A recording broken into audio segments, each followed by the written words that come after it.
Vamos ver como o Rossi vai chegar, por exemplo. Agora, o Gabriel e o Pedro estavam jogando todo o jogo juntos. E, por exemplo, o Flamengo trouxe uma contratação caríssima, que foi o Everton Cebolinha, jogador de seleção brasileira, que a gente imaginava fosse virar um protagonista. Agora não rolou. Pelo tamanho que tem o jogador.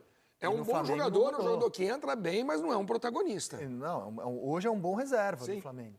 Eu tenho uma curiosidade grande para saber a postura do Atlético Paranaense nesse jogo. Óbvio que ainda falta um mês, falta muito ainda, mas se a gente for pegar, por exemplo, de um time que é basicamente o mesmo, o elenco é muito parecido da temporada passada, se a gente for pegar o confronto da Copa do Brasil, o Atlético Paranaense veio para o Maracanã numa postura absolutamente defensiva e que o Flamengo só não resolveu o jogo no jogo de ida, acabou 0-0, por sorte do Atlético Paranaense, por muita sorte. Então, acho que fica essa dúvida, até porque a configuração vai ser a mesma. O Atlético Paranaense vem para jogar o primeiro jogo no Maracanã. E aí, vai ser um Atlético Paranaense que vai se fechar também do mesmo jeito e vai rezar para conseguir resolver, levar para resolver na Arena da Baixada? Eu acho esse mês muito determinante. Por exemplo, hoje, o Atlético não tem o Fernandinho. Daqui a um mês, sabe-se lá quais serão os elencos disponíveis. Olha, vocês comentaram que era o confronto mais repetido da história dos pontos corridos? Não, mata-mata, né? Do mata-mata, claro. Vou demonstrar com fatos. Eles se enfrentaram nas últimas 4 edições de Copa do Brasil. 19, 20, 21 e 22. Em 19... O Atlético elimina o Flamengo no Maracanã nos pênaltis, né? Exato. Essa é a grande questão. O Santos era o goleiro. Quem decide em casa tem sido eliminado. Então, em 19, o Furacão elimina o Flamengo no Maracanã. Em 20, o Flamengo elimina o Flamengo na Baixada. O Atlético na Baixada, evidentemente. 21, o Atlético elimina o Flamengo no Maracanã. 3-0, né? E no ano passado, com aquele gol de bicicleta do Pedro, o Flamengo elimina o Atlético na Baixada. Mas viu o equilíbrio? Sim.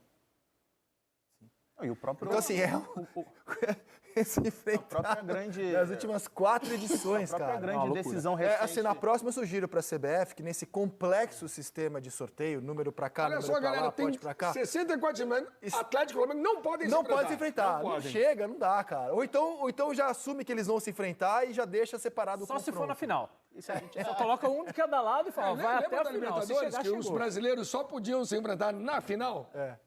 Qualquer outro confronto... Não, peraí, troca aqui. O Luiz falava de equilíbrio, o próprio grande confronto mais recente das duas equipes, a final da Libertadores, foi um jogo também muito equilibrado, até a expulsão do Pedro Henrique, que foi inclusive, de certa forma, determinante também para a saída do Dorival, né? Sim. Que a direção do Flamengo entendeu que o Flamengo não estava jogando bem. Então, mas olha quanto detalhe a gente já citou que pode fazer diferença e mudar um cenário. A expulsão de um jogador, o VAR que não olha a linha do impedimento num lançamento, uma lesão, uma contratação. É por isso que o mata-mata é tão empolgante. E aquele rapaz que estava sorteando lá, até bom, pode ser comentarista ele, inclusive. Ele falou, o Nunes tem futuro? Acho que tem futuro. Ficou falando que ganhou um monte de coisa. Isso, foi lá falar dele, é isso. Ele falou... Precisa ser checado isso daí, né? A gente precisa de uma agência de checagem para essas informações que o Paulo... Verdadeiro ou falso? Mas ele falou uma coisa interessante que eu concordo. Confrontos em semanas seguintes. Isso pra mim tinha que ser regra de mata-mata. Não dá pra jogar o primeiro jogo e o segundo um mês depois. 3 semanas dá. Então assim, falta um mês, mas quando chegar o confronto é de uma vez. O contexto eu acho que você tem toda a razão. Só uma errata aqui, tá? Em 2020, a decisão foi no Maracanã e o Flamengo ganha de 1-0 fora e 3-2 em casa. Decide no Maracanã e se classifica. Errata. Meus amigos, eu vou pegar essa frase aqui do Losetti, de que o Flamengo está iniciando um processo. E vou colocar uma palavra que a gente escolheu para definir o que aconteceu ontem no Maracanã. Evidentemente que eu estou usando um termo esportivo. Eu fiquei pensando assim, que palavra que eu posso definir isso? É um massacre. Assim, foi um jogo em que o outro lado não respirou. O outro lado em nenhum momento foi páreo.